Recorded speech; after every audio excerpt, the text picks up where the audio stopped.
Welcome. I'm Harmony Slater, your host of the Finding Harmony podcast. Over the past 20 years, I've taught thousands of yoga teachers and students to explore the intersection between ancient wisdom and modern everyday life, using mind-body practices to heal, awaken, and manifest their dreams from the inside out. This podcast is a sanctuary for those feeling overwhelmed by life's challenges. Are you ready to jump in and discover how these challenges aren't actually in the way, but are the way to finding harmony? Let's invite the magic back in. What if your thoughts, emotions, and unconscious patterns aren't just influencing how you feel, but they are actually actively shaping your health, your longevity, and what you believe is possible for your life? This is what we are exploring in today's conversation. I'm joined by Ana Baptista, who is a medical doctor. She trained over 2 decades ago, and she is also a spinal energetics practitioner and NLP coach who really works at the level where biology and energy and the unconscious mind meet. And so today we are going to explore how we hide from ourselves as individuals, emotionally, mentally, energetically, and that all of this buried unconscious material doesn't just impact our healing, but literally can quite limit our capacity to regenerate, to expand, or to even reverse the patterns once we believe that they're fixed. And so we're going to explore how these thoughts and emotions shape our nervous system and how unconscious conditions influence the diseases we get and whether we can recover and how quickly we can recover. We're going to also ask some really interesting questions about science because Ana, being trained as a medical doctor and physician, is deeply trusting in science and is trained in science. And so we're going to look at how science is beginning to catch up with what a lot of energy-based healing practices have long understood, that we are not based on Newtonian physics, big chunks of matter moving about space, but we are actually being affected at a much more subtle level, at a quantum level. So this conversation is about reclaiming your inner healer, bridging logic with intuition, and what becomes possible when science and energy stop competing and start collaborating. So I'm so excited to share this conversation with you. Ana came to me first as a yoga student almost a decade ago, and then we worked together. She was a client of mine, and we did some coaching together, and then we became colleagues in Spinal Energetics. So we have a long relationship in many different capacities, and I'm just really excited to share her journey and her wisdom with you. And if this conversation sparks something in you, then I want to invite you to a masterclass. There are 2 dates that this masterclass is happening, February 21st or March 7th. It's called Activate Your Inner Healer, the first step to rejuvenation. And this is going to be an opportunity for you to experience for yourself how you can be more embodied and embody more of this healing energy within yourself and gain the insights to not only heal anything that might be feeling challenged in your body or in your mind or in your life, but also how to regenerate and how to expand and how to reverse conditions that might be coming up. We're specifically looking at longevity and aging. So if that sounds intriguing to you, I would invite you to sign up for one of these 2 masterclasses, Activate Your Inner Healer. They will be held by myself and my friend Angelica Anagnostou. So let's jump into this episode with Ana. Hi, I'm so excited that you're listening today because I have my beautiful friend and guest and Spinal Energetics facilitator and coach, Ana Baptista. Hello, Ana. How are you? Hello, thank you. I'm good, thank you. I'm in the Good. between the cold and the sun of the Algarve. Yes. And I also did not give your other credential, which many people might find more appealing, which is you are a medical doctor. I am like some people will ask me a true one, a real. Yes, I'm for real. So yeah, I'm a medical doctor for over 18 years. Yeah, 18 years, 2 decades almost. My doctorness is already a grown up. In Portugal at least. And yeah, I'm specialized in hematology, board certified. And I've worked both as a general practitioner in the ER, as a hematology consultant in specialized consultations, and as you know, for 4 years I was a medical director for clinical trials Yeah. in hematology and oncology Yeah. patients. Yeah. Yeah, that's all very serious stuff. Yeah, very scientific and very, very concrete. and, Exactly. Exactly. So, we're going to talk about your journey today. What happened? What what yeah. what made you shift from this very scientific, very concrete, very evidence-based program to exploring alternative medicines and energy medicine and other things? That's a difficult one, but I can say that looking back, I see patterns, right? Like I see the signs, I see where it was already there. I just didn't realize it. I can go really, really back. Just one thing I grew up with, I thought just one input. So all of my family is science based. I have a lot Yeah. of university professors in my family, Mhm. engineers. Both of my parents were engineers, so very specific. Yeah. My godmother is a doctor. My grandmother wanted to be a doctor. So this runs in our family, this Yeah. love for science and also connected to health. But I also have an uncle and an aunt. So an aunt Mhm. from my mother's side, married to an uncle, who were scientists from physics, but also very open. They were Mm. like many, many years ago, 40 years ago, they were Yeah. already like vegetarians and like exploring natural healing and fasting and all of this stuff that Mm. was not common or heard of in my other setting. Yeah. So I started to get these inputs and I Mhm. was open to these general inputs. Okay, some other things might be helpful, Mhm. but I followed the traditional path. I was in love by the human body. I love the human body. And it's funny because my only doubt about going to medicine when I was a teenager was I didn't like to see blood. Mm. And then I ended up being an hematologist. Yeah, blood specialist. Blood specialist in drilling bones to get bone marrow aspirates, which is super funny, right? Yeah. But because then I realized, okay, this is just a fear and I can overcome this fear. And what really matters is that I love people and I love Mhm. to understand people. I thought I was going to go to psychiatry because Mhm. I loved to understand human behavior. Mhm. When I did all of my course, my internships, I realized, okay, this is not what I love. I don't like the way we deal with patients in psychiatry, which is Mm. honorable, but it's Mhm. not what I feel called to do. And then I ended up going to hematology because I liked very specific stuff, something that I could like really dive in and not get really distracted. During residency, and I don't know if many people know, but this is kind of like boot camp for doctors. It's very intense and emotionally very, very challenging. And we don't sleep a lot. I had two babies. So it's super intense.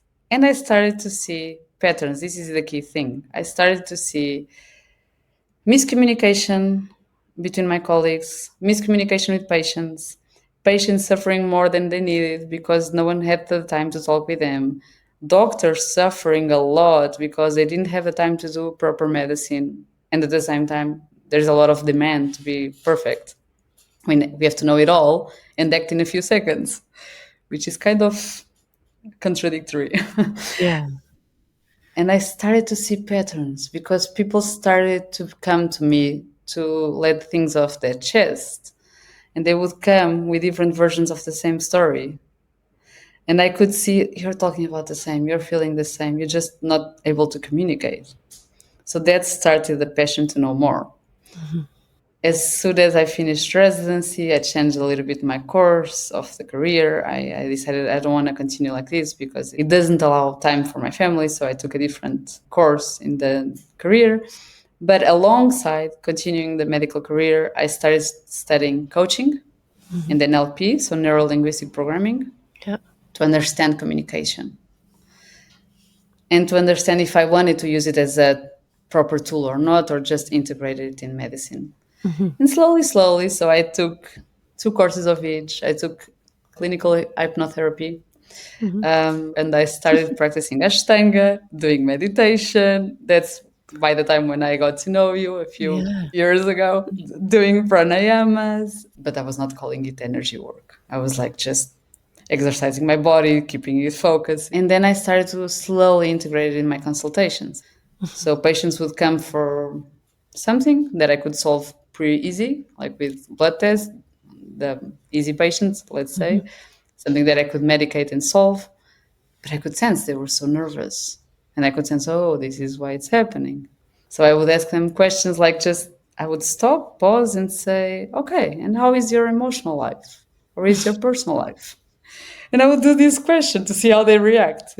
Yeah. A few of them would ignore me and continue to talk about that. Okay, they don't want to talk about it. I would respect.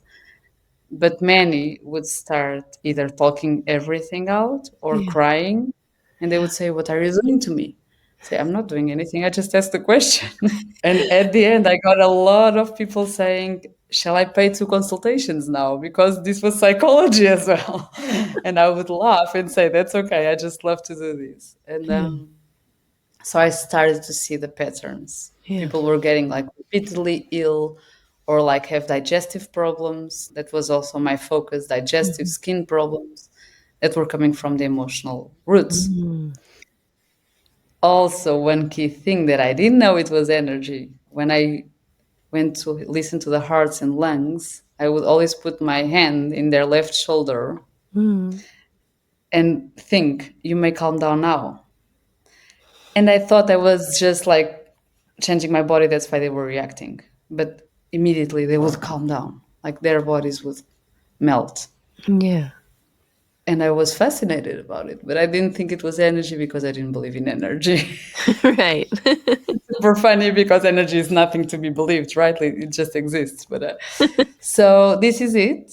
Was what I was able to go so far as until I saw one post about spinal energetics. And this was 2 or 3 months after I lost my father in a sudden way, Mm. which Mhm. was very impactful to me. And I saw this post, this image. I'd never heard about it. I didn't know anyone that knew it. I tried to reach out to some people. My instant thought was, I need to do this. So I had that thought for a few months until I received the session. Yeah. And during my session, my repeated thoughts was, okay, now I have to do this. Now I have to do this. This cannot be fake. Yeah. But what happened to you in your first session? It was an online session, right? It was an online session, which was even more unexpected. So we connected immediately. The facilitator, I liked her. You know, these kind of things. We just everyone can feel. Oh, I like this person. Yeah. I like the vibe. I feel like we understand each other, and that's it. And then I followed the instructions. I laid down and I closed my eyes and I started following instructions to breathe and Yeah. relax. And then she started doing the sounds. And I was hearing music, that's all. And then with my eyes closed, the phone was there. You cannot see my hand. So the phone was there. Yeah. I was not seeing the phone. So I knew I could not be suggestion. Yeah. And I started doing kind of movements. My Yeah. chest was up and down and up and down. And a few Yeah. times I even fell.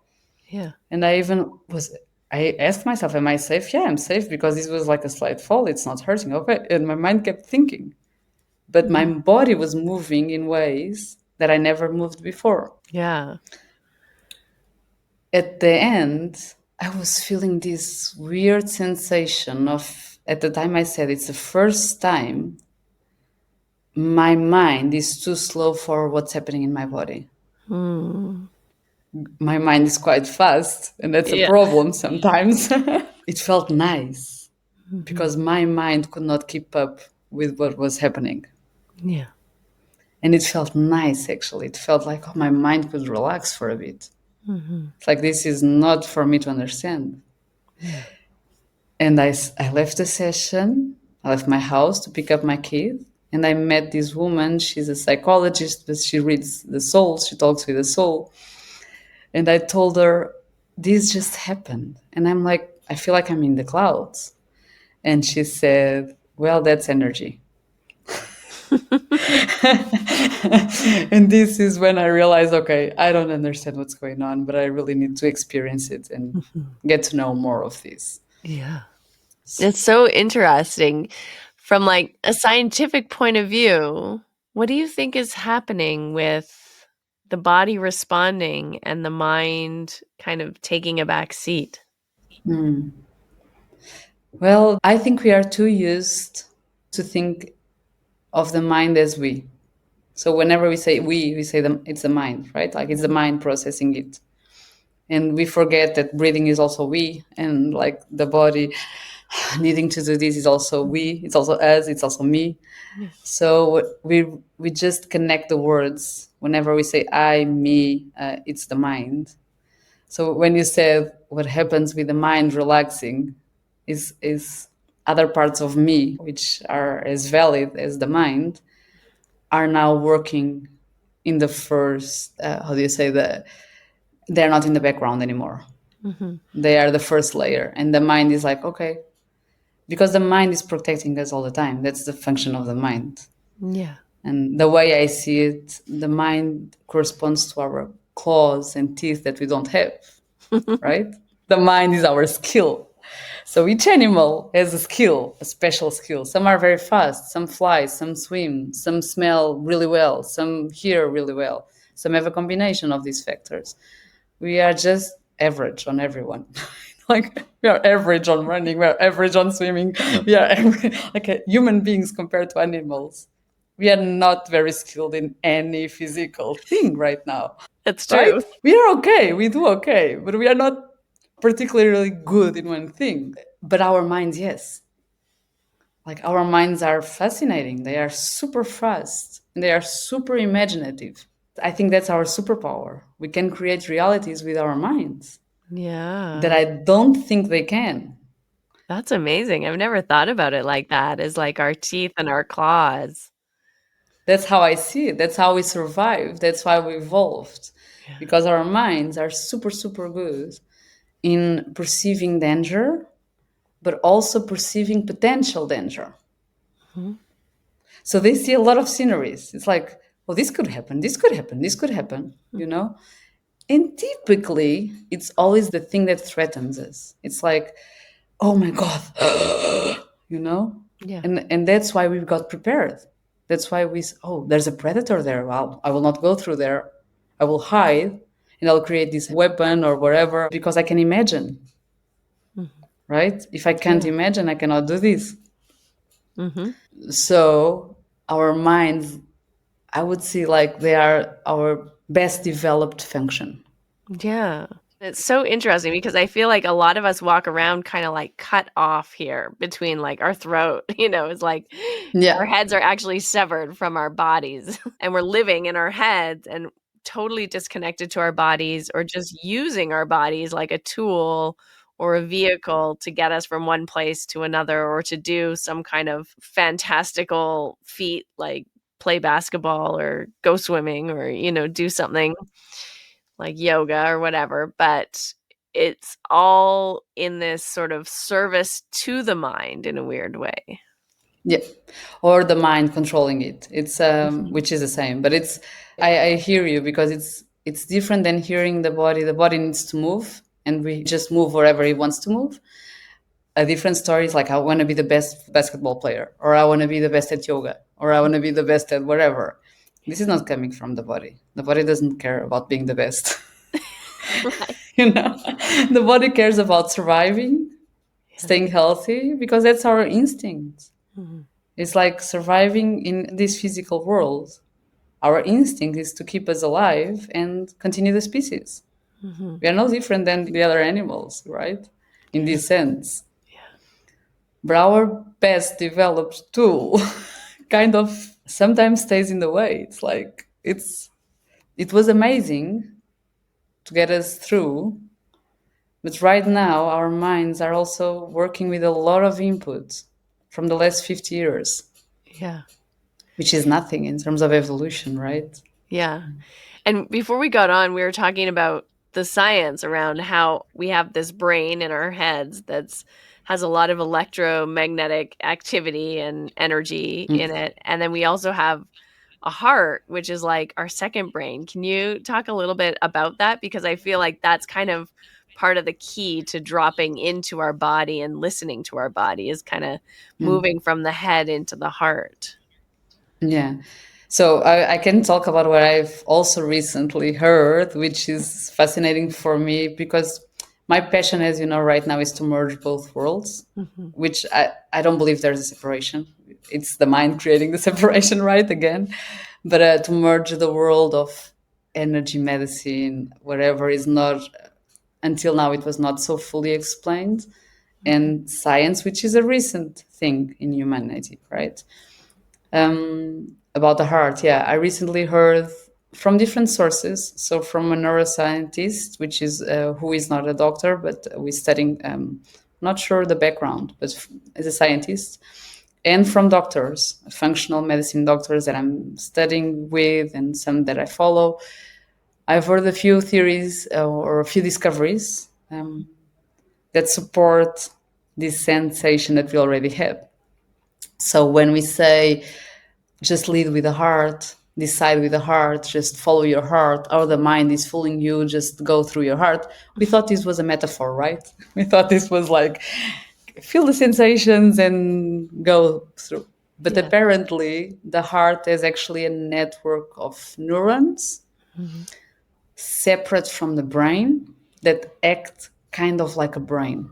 Hmm. We say the gut is a second brain because it connects to the brain, but the heart has a network that is specific to itself, and that's why it can understand the magnetic field around. We say that the heart creates a magnetic field and you can feel the other people magnetic fields. Hmm.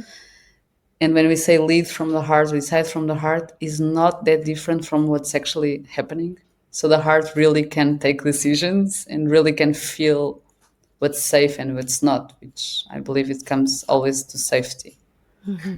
So this is one of the discoveries that I found it was fascinating because it's giving, I still don't understand a lot of it, so I still need to study about this. But it's giving some structure and language, Hmm. especially for those people that still need the science and the explanation. Hmm. But it's giving the language and the structure to what we already felt, right? Like Hmm. we, if we forget about concepts, we say like, "Oh, I feel this is not right." Like everyone knows Yeah. this, like, or we know when to hug a person. I think this example is amazing. Yeah. We don't need an article to give us guidelines to say when to hug or not to hug.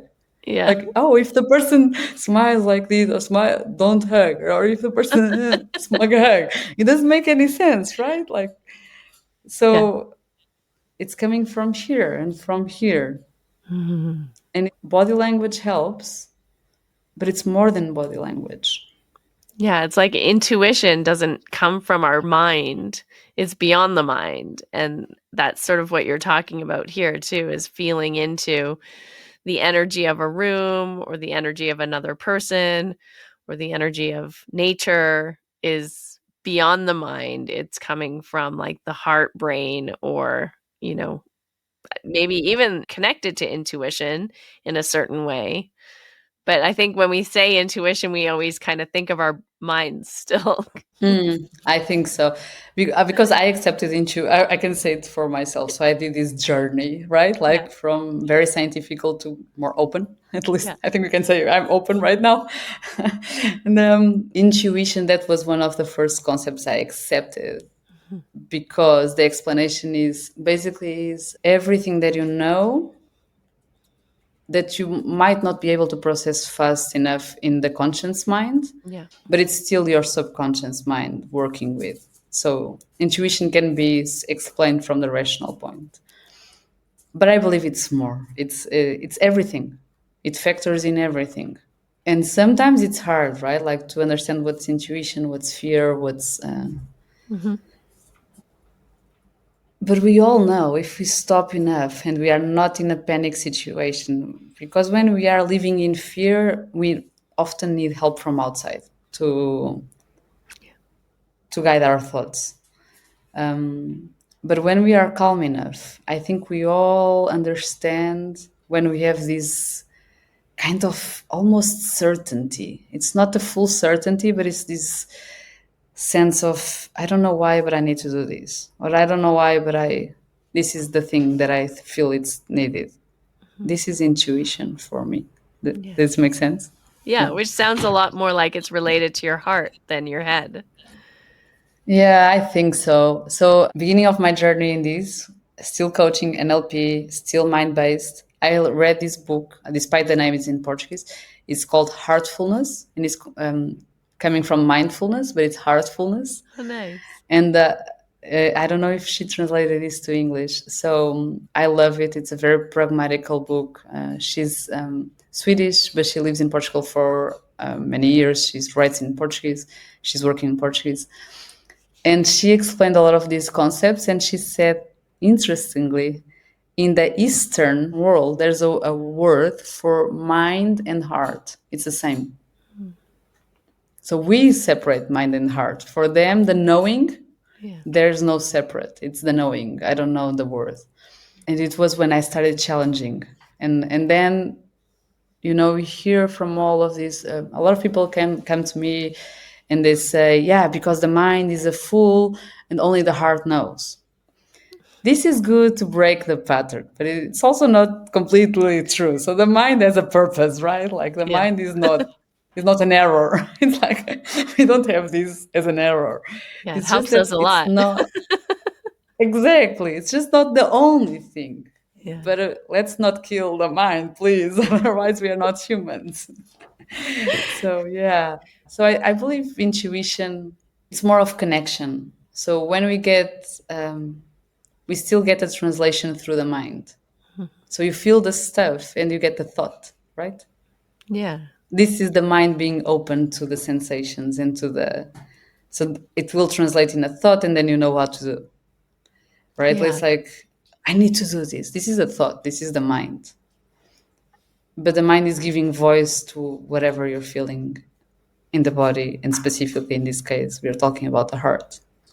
That's my reading of the situation. In a weird way, we're taught to like be overly dependent on our mind, but then we're also taught to distrust signs and signals that come up in our mind also. And so we have a kind of a weird relationship with our mind energy where we're overly dependent on it in one kind of way where we want everything to be proven and we want facts and data and knowledge and science and certainty. But then, like, when we're getting maybe a signal from our body or an image or the imagination, kind of, or the metaphorical aspect of our mind, we're kind of taught to shut down and ignore. Hmm. But that's often like where vision comes from, or deeper wisdom or knowing, or psychic abilities in a way, right? Like all the clairvoyance and clairaudience and all these clairs. What's your experience with like kind of those two different functions of the mind and bringing them into balance? Wow. So I have to, my experience is one, my interpretation is another. So my experience is the same. It's like I experience a lot in me, a lot of inner war. It's like I'm feeling and my mind, I've, my interpretation is that it's protecting me, but sometimes I'm in sessions, and now I'm not talking about the medical work, I'm talking about the spinal energetics work. I'm in sessions, everything is working, I'm feeling the connection, the client is obviously feeling the connection, and my brain is like, oh, this is not real. And my mind is questioning myself because my mind was raised in a way it's kind of trying to get used to this and feels danger, right? It's like, I don't understand this, and they didn't give me enough time to adapt. So my experience is also an inner war. But as I see it, this is very recent. I think this is a phase in humankind of transition. 100 years ago, the doctor was way more intuitive. Mm. When I started learning, I don't know what they say now to students. When I started learning, which was over 20 years ago, right? I still remember saying that we were taught that understanding symptoms, hearing the person, hearing the story, that was the main thing, not exams. Mm. Okay, like collecting the data from directly from the person, looking at the person's body, like the signs that we got from the person's body, that was the main thing. Mm-hmm. Then exams were like supportive. We called it diagnostic complementary exams. So Mm. the diagnosis is not from the exams, it's from talking with the person Yeah. and doing the physical exam directly with the person. And we were like taught this is super important, never forget about this. And this was beginning of 2000, right? But I believe 30 years before, 50 years before, at the beginning of the 1900s, there was almost no exams. We didn't know anything compared to what we know now. Right. It's like crazy difference. At that time, the doctor was also like a friend. The doctor was so intuitive, and just talking with the doctor would help the people. And the doctor knew this. Yeah. They had this function, right? Like to kind of being the priest and the friend and the patriarchal or Mm-hmm. matriarchal figure, like Mm-hmm. someone that was supportive. So I believe this is a transition because now we are seeing like, oh, what you said translates what I hear from most people and what I felt as well. Oh, we are so in our mind, we don't accept. But if you look back to history, it's probably like the last 50, 100 years at the most, and it's already changing.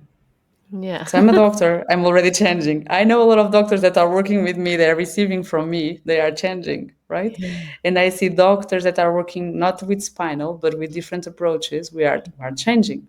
Yeah. So I believe we went through a very scientific phase. Mm-hmm.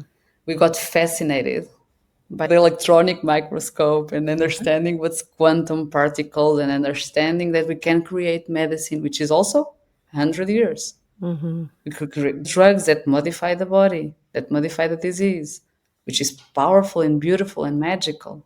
Mm-hmm. But we got fascinated. And because these drugs are so potent, they can save and kill people, we Mm-hmm. needed the container. We needed science. We needed to say outside of this is dangerous. Right. Yeah. That's how I think we created this idea. Mm-hmm. Mm-hmm. But this is not humankind. And I believe, I hope that we are now ending this phase of being completely science Yeah. to integrate both. To say, okay, science is amazing. Let's also bring innate wisdom and intuition and ancient practices Mm-hmm. and bring them together in a way that they don't collide.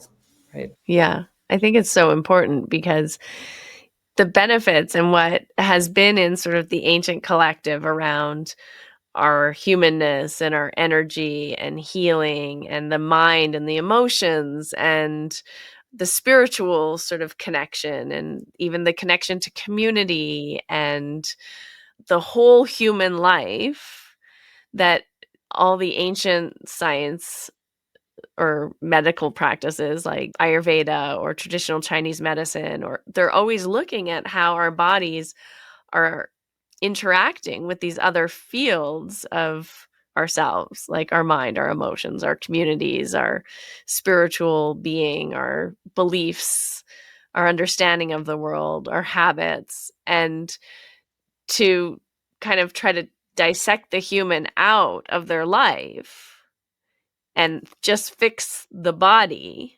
without taking in all of these other dimensions of what it is to be human is sort of like trying to cut off the arm from the body to fix like a broken bone.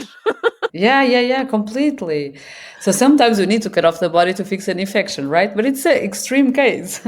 And no, but completely what you're saying. And it's funny because I was hearing you and I was like, I was having a haha moment inside of me as well.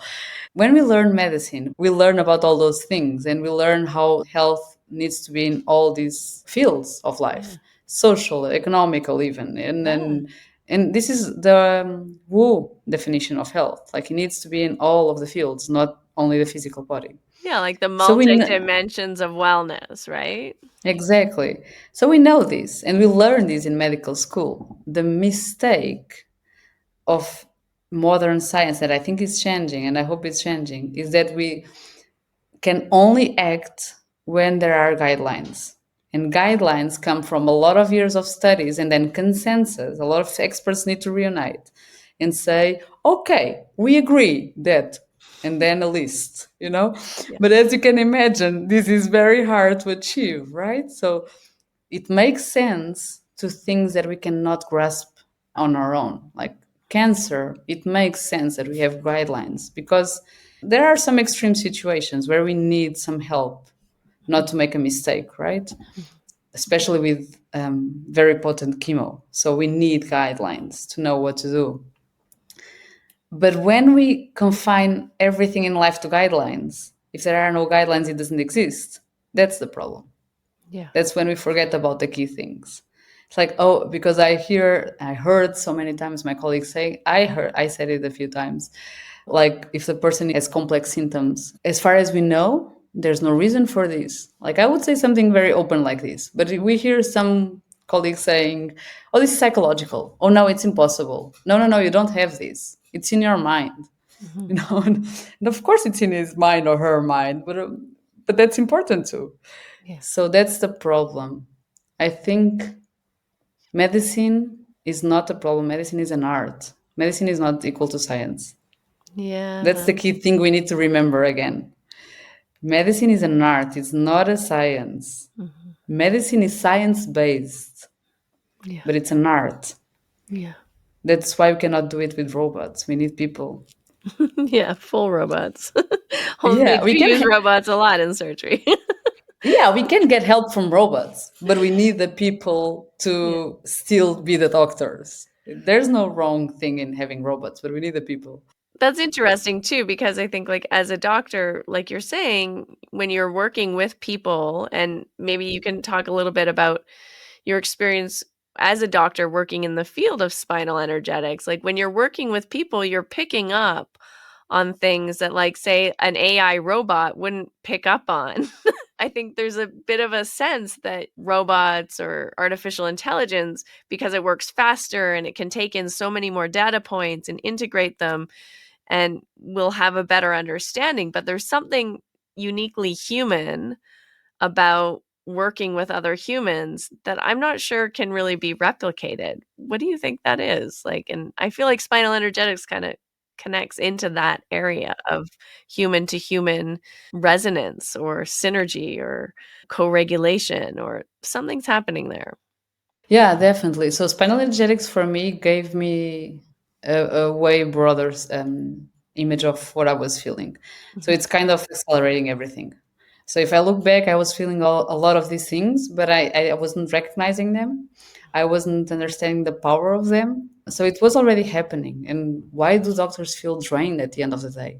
It's not the number of hours only or the number of patients they see, it's the amount of energy they are receiving and exchanging and interacting with. Mhm. It's a lot because we get a lot of anxious patients in our room and a lot of anxious colleagues, and and often we are like super. I remember being in the ER, super functional, feeling great, amazing. Oh, this is like I'm kicking it. It's like amazing. And I would reach my home and I would be completely dead in my couch. I was like, don't talk to me. And it would take me a few hours to get back to myself. Yeah. And I wasn't aware of how much these interactions happen without my mind, with the Mhm. structure that I had, could realize it. What part of like being a medical doctor or being a spinal energetics practitioner or any other kind of therapeutic modality is like the therapeutic part seems specifically human and not science based? Science is a product of human, right? Like science is not outside humans.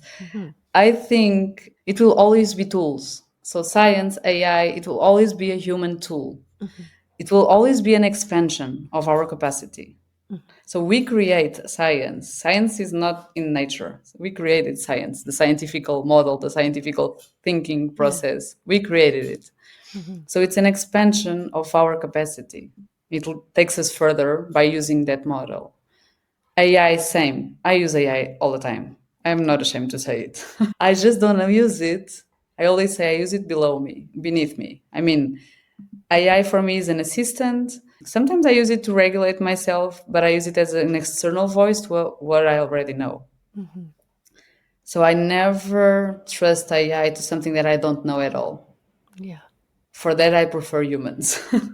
But I think it's an expansion. It's just, it's like a car. Hmm. We can walk from here to France. Yeah. You can also drive from here to France, and you can even fly from here to France. It Yeah. doesn't. It depends on what you want to do, right? Hmm. It Hmm. depends on how fast, what's the purpose, what you want to get. Because Yeah. sometimes walking could be better if your purpose is to go inwards. Yeah. So Yeah. same with science, same with AI. Fast is not always better, Hmm. but it's an expansion of our capacity. It's not more than us. And I'm not an expert on AI, but I feel like this feeling, this magnetic field, Yeah. this is only us. Our nervous system, it's an amazing tool. I think it's way more potent than AI, and we don't know. Hmm. So, one way of explaining what spinal energetics does and like these exoteric approaches, we say, oh, I felt it, or this vibe, or I don't know why, but I feel like this when I meet this person. This can also be, and this doesn't, for in my sense, it's not a contradiction. So the nervous system, our nervous system, is way faster than our mind. Hmm. I cannot process in the mind what my nervous system is already processing by communicating with you right now. Hmm. So our nervous systems can catch like microseconds of delays in the speech, Hmm. of the way we position our bodies because it's perceiving danger. Hmm. And the system is built to co-regulate. So if I see that you're dysregulated, I will try to regulate you through my nervous system and vice versa. Right. When someone is really dysregulated, and some people are highly dissociated, for example, because of trauma, and sometimes to the human eye, to the mind, you cannot perceive it because they say the normal things and they Yeah. behave the normal way. Yeah. But those microseconds, those like glitches in the system that you cannot grasp with the mind, the Yeah. nervous system gets it. Hmm. And it perceives danger and starts to co-regulate. But because the person is so dissociated, you cannot co-regulate. Hmm. So you get drained. Okay. So when Hmm. you say like, oh, I met this person with this bad energy and now I'm drained, Hmm. it's actually, we can take the exoteric explanation and just say my nervous system got this dissociation, tried Yeah. to regulate, couldn't, and got exhausted. Yeah. So it's not science knows this already, Hmm. you know? Science knows much more than the general population knows. Science Right. knows much more than the regular doctor knows because it Yeah. takes time to reach the guidelines. And science doesn't know everything yet.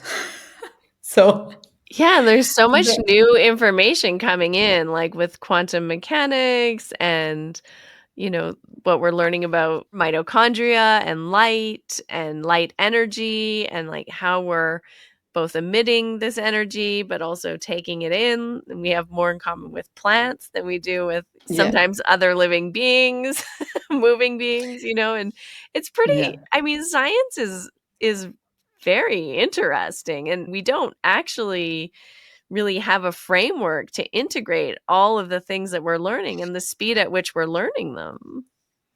Exactly. And science is ever evolving. So that's the key principle to science. Yeah, If there isn't novelty and curiosity, there's no science. that's right. So just thinking, oh, it doesn't exist because it's not proven, it doesn't make any sense because science takes time, of course. So, unless science has proven that this is very dangerous by this and Mhm. this and this, or and that's a different thing. It's giving us a container, a safety container. Yeah. But if it's not known, well, it's silly to ignore it. What's right and wrong, what's bad and good, it's objective. So if it makes you feel better, if it makes you evolve, it doesn't harm anyone, Yeah. it's probably good, Yeah. right? Yeah. And I love like with the spinal energetics, we're really working with the client or the person receiving. We're working with their own energetic field and their own innate intelligence inside the body. And there's something really beautiful and magical that happens when you're holding a space for someone to go inside, to connect with the wisdom or the intelligence, the energy that's already inside of them, and bring what is under the surface or in that unconscious or subconscious up into conscious awareness. I feel like that's where there's truly, I mean, besides, releasing trauma or stress or regulating the nervous system, I feel like this is really where deep transformation starts to happen. And I'm curious what your experience is. I know you work a lot with people who are like in this midlife crisis when they're kind of feeling drained and exhausted and like life's too much and it's been piling on for the last 40 years.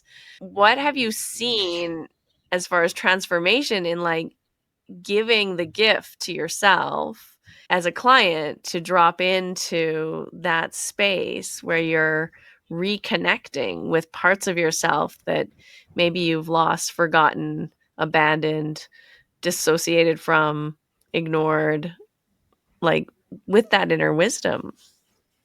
Oh, it's amazing. It's amazing on both sides. Yeah.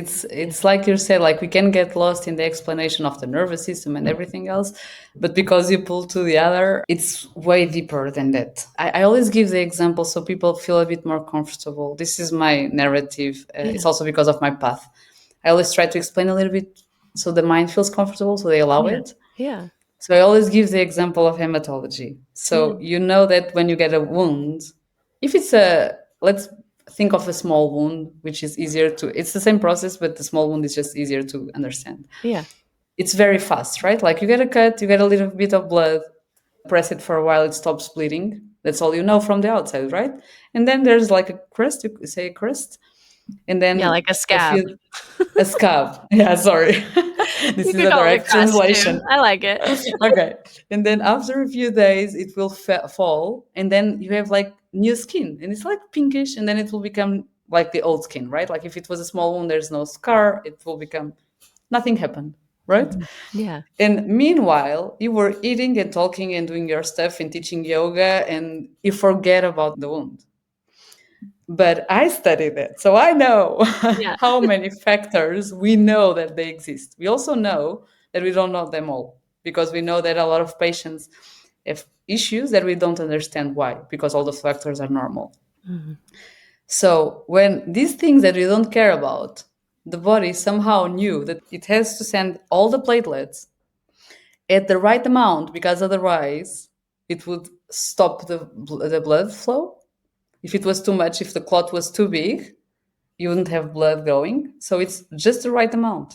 And then all these factors come and build like a little wall, just the right amount. It stops clotting. And then you have the anti factors like stopping the clotting and so on and so forth, right? And this is happening without you thinking at all. And you cannot influence by thinking, Mhm. right? So this is the innate wisdom. This is just an example that you can see from the outside. Yeah. There's way more that you cannot see from the outside. All the hormones, you know, midlife crisis. This is a big theme. So I see men as well. And it's funny that the midlife crisis has appeared to me in men as well, Yeah. maybe even strongest in men. They go get the sports car. No, right? Like the ones that are coming to me, they are feeling out of, they don't understand what's happening. Yeah. But that's exactly that. The sports car, the younger date, the divorce, it's just a manifestation. It's just a way of saying like something is wrong. So I'm gonna try a different thing. Mhm. I'm gonna try to fix it. Yeah. And then the sports car is one way because you're getting all these images and right, and it seems good. It seems like people are happy in a sports car, so you try it. But I feel it's way more. It's way deeper. The way that I see it, and we can. I think this is the middle path between exoteric approaches or perspectives and science. When you are born, there's an obvious path, right? So first you don't know anything, you're completely dependent. You start to learn basic stuff, how to smile, how to eat, how to walk, and then you start learning skills. You go to school and you start to learn like all these things that they say it's important for you, and you start to develop all these skills, right? Yeah. Then character, then you start to respond to others and understanding, oh, I can do this, I cannot do this. So understanding your way to move, Mm-hmm. right? And then you reach young adult age, and then you already know how to move in the world, but now you need to progress. So either you study more, you start working and developing your path. And then at some point you wanna like have a family or a house or a group of friends. It doesn't need to be a family. Or even travel around the world. Wherever you choose your lifestyle. You wanna create it, right? Like you're still producing, creating. Yeah. And then by 40s, most of the people have done it all. So they have proven themselves they are capable of learning, growing, developing skills, and managing something. Mm-hmm. And now that's time for purpose. Now it's like, what the hell? Why am I doing all this? Right? For me, this is midlife crisis. So you can say it's the soul asking you if you are aligned. I like this romantic perspective of the soul. I like to say the soul, which obviously has different concepts, has different interpretations to everyone. Yeah. But you can say it's you understanding your purpose.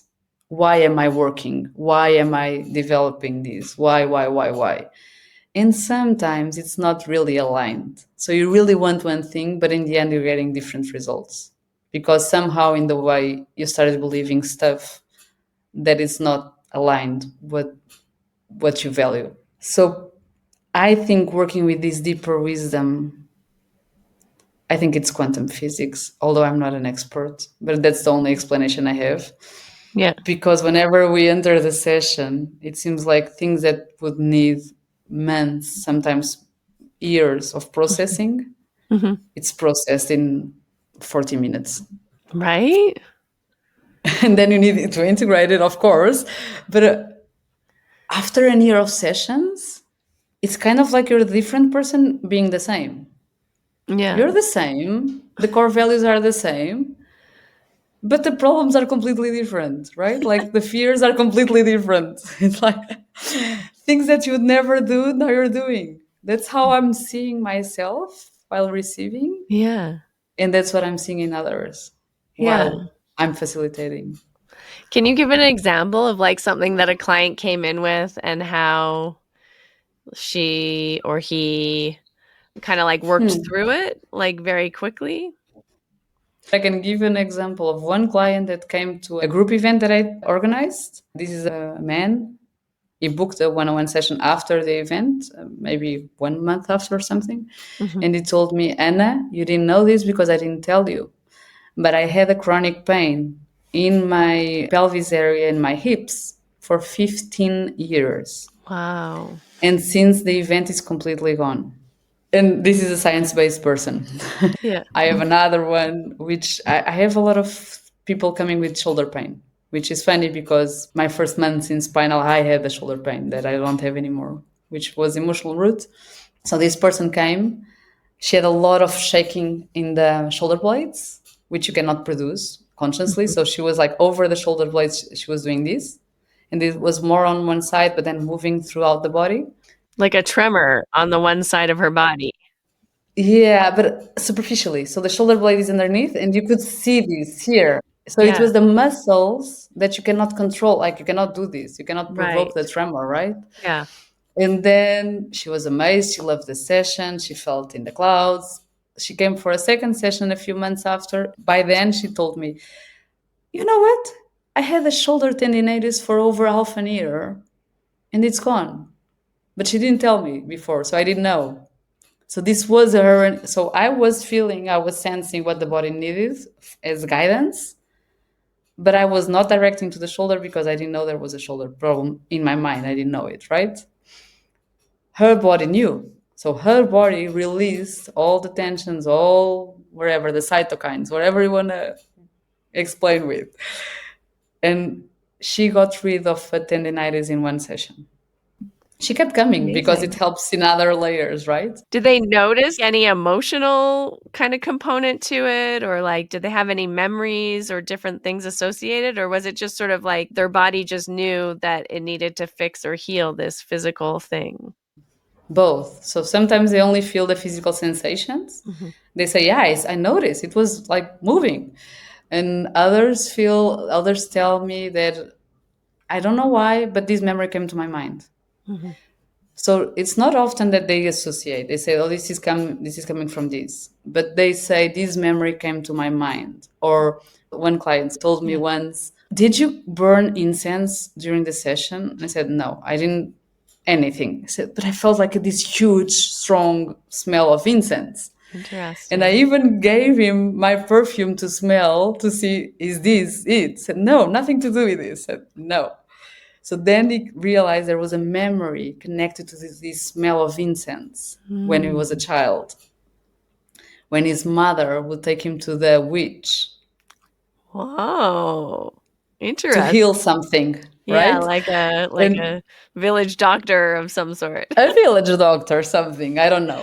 It's Yeah. Portuguese stuff that we would say the witch. I didn't contact with it, but I The know that in shaman. like, yeah, kind of. The witch was the person that would like take the spells out, like Yeah. we call it the bad eye, like to take it Yeah. whatever The is evil wrong with eye your away. energy. The The curse evil eye, breaker. yeah, not exactly.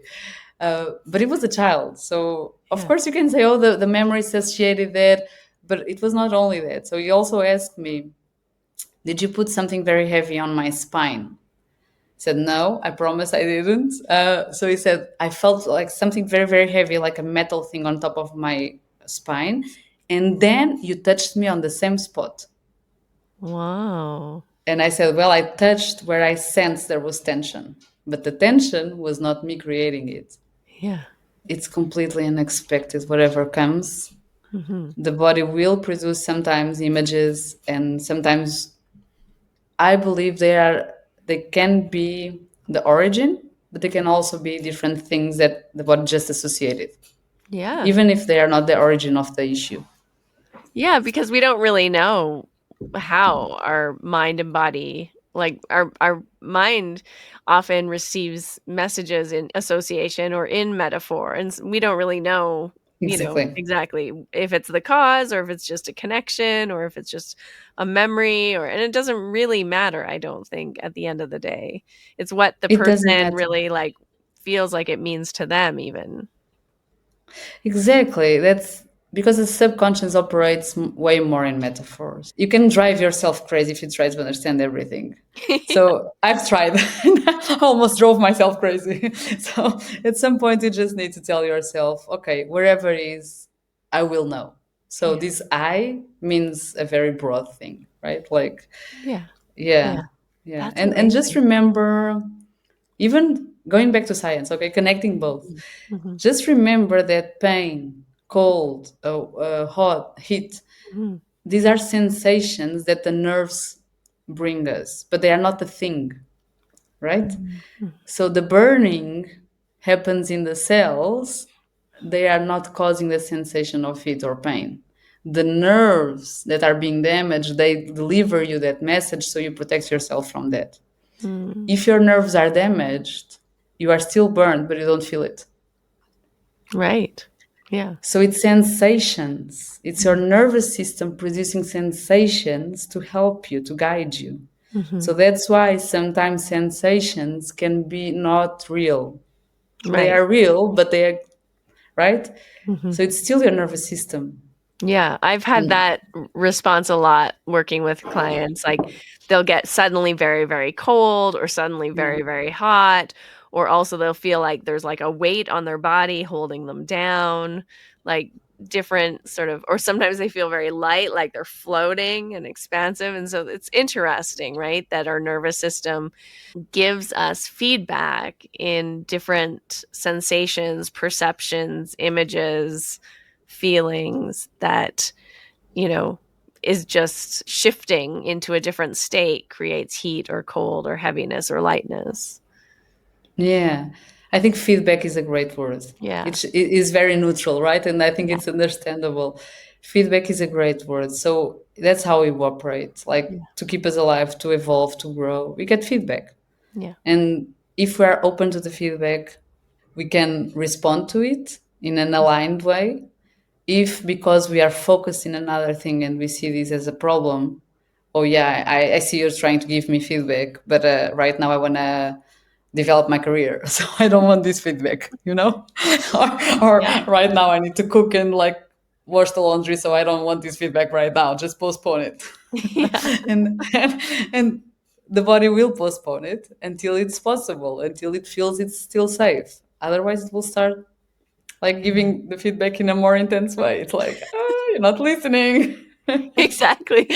I'm so curious, like as a medical doctor, if you feel like that's a lot of how we also get disease is our nervous system or our body's trying to give us this feedback and we're just like ignoring it, shutting it down for potentially very useful reasons, right? Like we have to work, we have to take care of children and other family members, but we're constantly in a state where we can never kind of attend to or respond to the feedback we're getting from our bodies or from our nervous system or from this inner wisdom. And so we're continually kind of like pushing it down or silencing it. And then either the sensation or the feedback gets stronger or it kind of says, oh, she's not listening.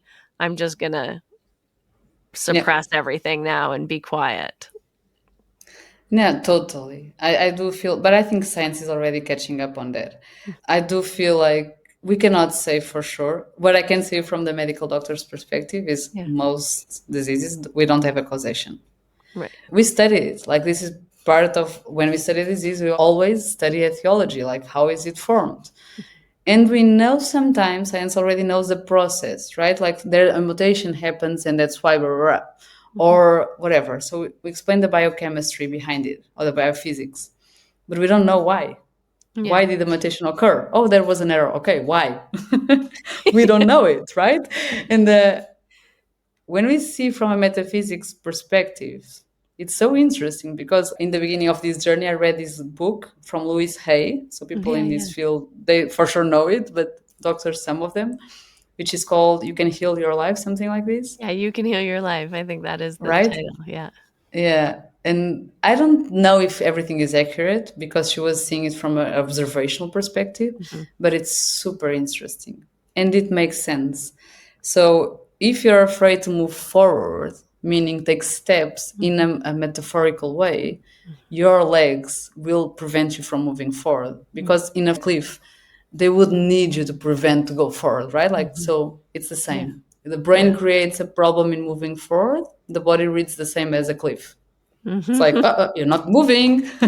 And because you're trying to move, it starts to hurt, right? Like, no, no, no, no, this is very dangerous. Yeah. One message that I hope everyone starts to get, we need to understand that all of our parts are doing its best Mhm. with the resources they have available at the time. Yeah. So if they feel something is dangerous, they will stop us from doing it, Mhm. whatever part we're talking about. And the subconscious, including the physical body, is very, very, very, very creative. So it will do whatever is needed to prevent us from the danger we believe we are in. So Yeah, it even can if be we're disease. not conscious of the danger we're in, if we have a subconscious belief that it's dangerous, Exactly. our body's going to respond. This is my personal belief, okay? I'm not fully sure, but I believe that all diseases have an emotional root. Yeah. It's interconnected Mhm. because when we think, when we feel, it's still biochemistry, still biophysics. Mhm. So it's interconnected. There's no separation. And even if the origin was not a fear, if we work on that, we can help the body better. Yeah, my mom, she had breast cancer a while back now, maybe 15, 20 years ago. And she really truly believes it, like 100%, that she was in a work situation at the time and she had a boss that she really didn't like. And she was feeling like kind of inner conflict around this boss, a lot of anger, a lot of hostility, a lot of negativity, and was not in a position where she could express, obviously, how she was feeling because it was a work situation. And so rather than expressing all of this negative, hostile, angry, frustrated emotion, she suppressed it and pushed it down and ignored it and didn't react and didn't respond until she ended up getting breast cancer, which then forced her into early retirement. So she quit the job Hmm. and went into treatment and fortunately is fine today. But she, after kind of made this circle in understanding from her perspective of where that causation came from, Mm. and ended up writing her boss like this note or letter of like kind of forgiveness and expressing, Mm. actually like allowing the expression of what she was feeling, but also the forgiveness of, you know, her own sort of judgments around the situation, and in recognizing that, you know, obviously her boss didn't give her cancer. Yeah, of course. The boss didn't intend to give her cancer. It's more of what we perceive, right? So, Exactly. and by suppressing, you're also telling your system what you're feeling is wrong, right? Exactly. So, what Yeah. I'm feeling is wrong. I'm wrong.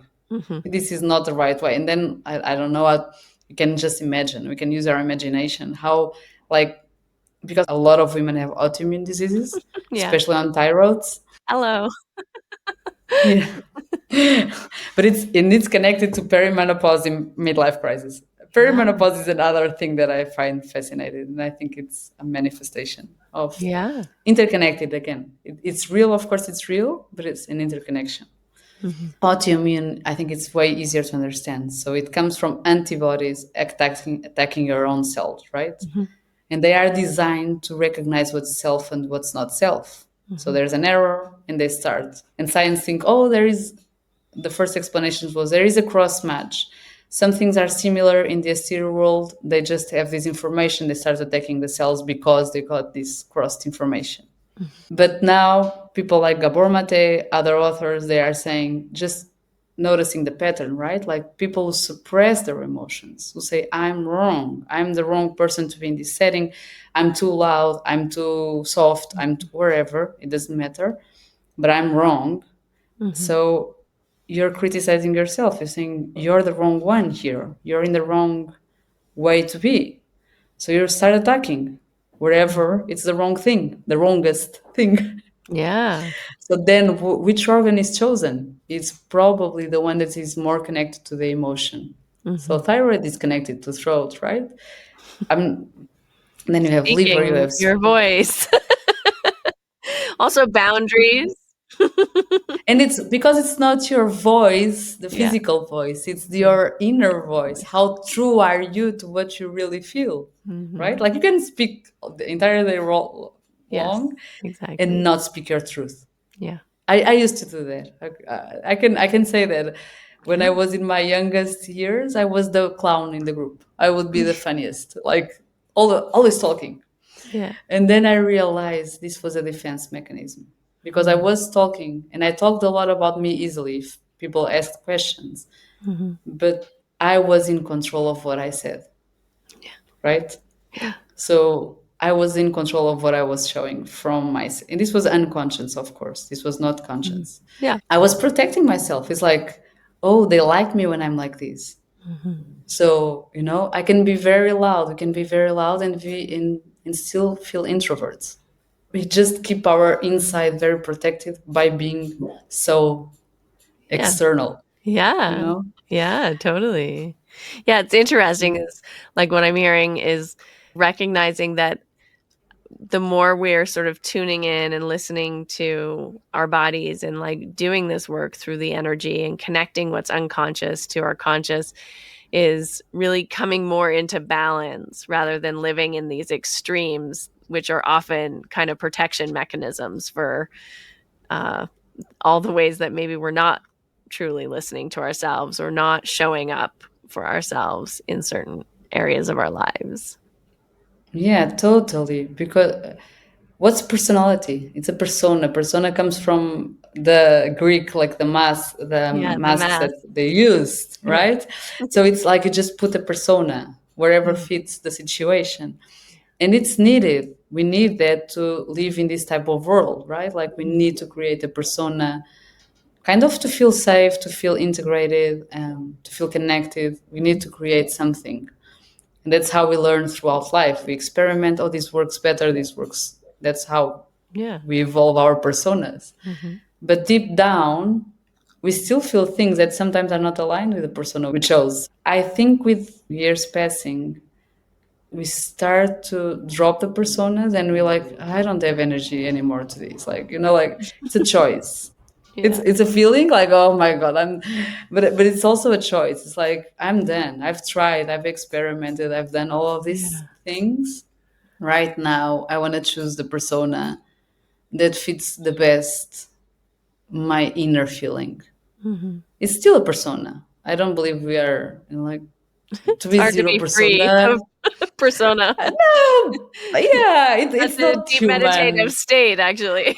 Exactly. I think, like the death of the ego. I sometimes hear about people talking about the death of the ego. I don't believe in it. Okay. I believe we experience something like that, Mm, where in a time frame we feel like the ego is yeah. giving us a break. But when the ego dies, the human body dies because it's connected to the human experience. That's my belief. Totally. And that's okay.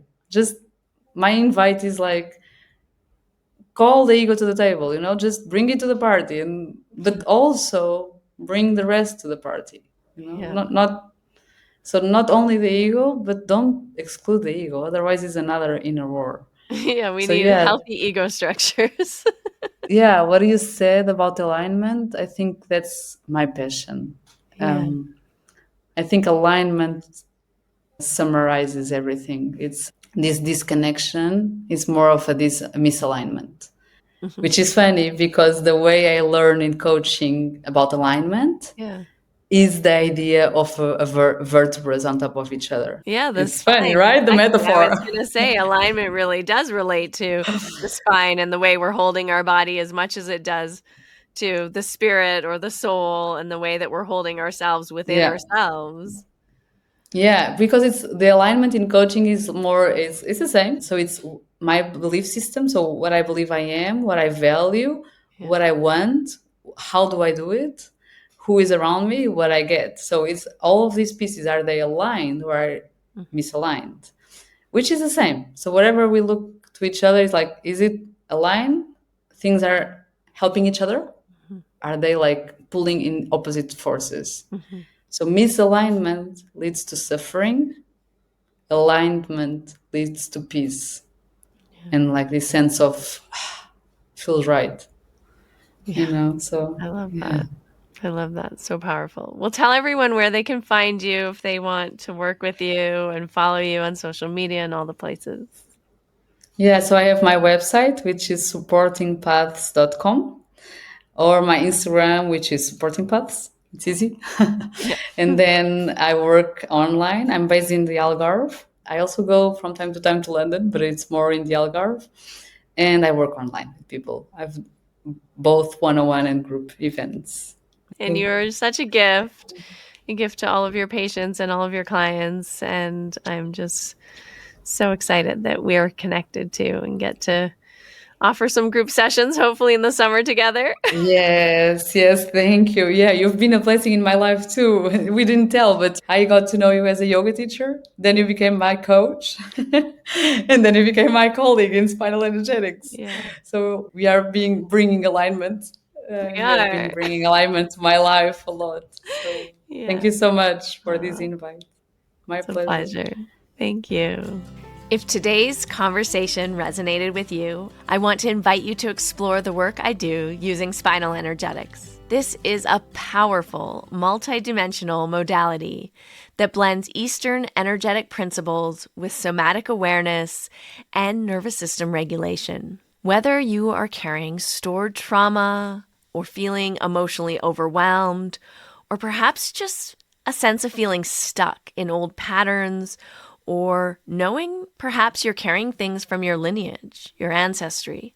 Spinal Energetics helps you to shift this energetic block at the root, at the source. It helps you to connect to your spine, to your breath, and most importantly, the energetic field, so that you're not holding the pattern in your body, but it can move. And as the energy moves, consciousness also starts to arise. These sessions are for anyone ready to release what's no longer serving them, reconnect with their truth, and create more space, more ease, more vitality in their body and life. If this is you, I offer in-person sessions and online spinal energetic appointments, which are incredibly powerful and effective, so that you can experience this work wherever you are in the world. I also offer in-person sessions when I am traveling and teaching and offering Ashtanga Yoga workshops in different locations around the globe. You can learn more and book a session through the link in the show notes. And if you're curious or have any questions, please reach out. I would love to connect with you and answer any questions you may have. You can find me on Instagram at Harmony Slater Official. And thank you for being here. Thank you for listening, for your time, for your support. I just encourage you to continue down this path of healing and awakening, and I cannot wait to connect with you more next time. That's it. We've concluded another episode of the Finding Harmony podcast. I just want to thank you so much for doing the work that changes the world, starting with yourself. It truly does make a huge difference. Please make sure you have your automatic downloads turned on wherever you listen so you don't miss any of the upcoming episodes. I have so much more magic I can't wait to share with you. Lastly, if you're on Instagram, I love connecting and hearing from you. So come on over and say hello at Finding Harmony Podcast. And you can also come say hello to me personally at Harmony Slater Official. Thank you again for being here. I cannot wait to share more with you in our next episode.